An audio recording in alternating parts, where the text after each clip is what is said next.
Mən bir söz deyim sizə, imamın silahdaşları imamın özündən daha çox məzlum olmasalar layiqli adam deyirlər.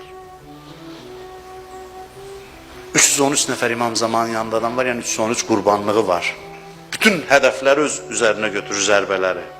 Biz təkcə Əlinin şəxsini yox, onun idarəçiliyini sevməliyik, onun idarəçiliyini tanımalıyıq.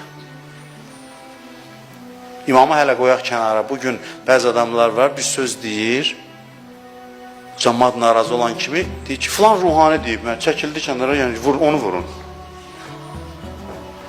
Onu vurun, mənim nə işimə qalıb?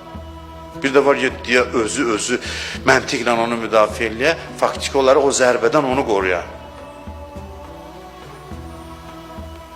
Bu, biri vardı, deyirdi, ya leytana kunnamək, oxuyurdum Ziyarət Aşurada ki, Kəş İmam Hüseynin yanında olardım, dəstək verərdim, yuxu gördüm, deyir, ox atırlar, çəkilirəm, deyir ona, çəkilirəm. Cəmaatın çoxu belə deyir, nəyimə lazımdır, bir həddə qədər imamın yanındayım.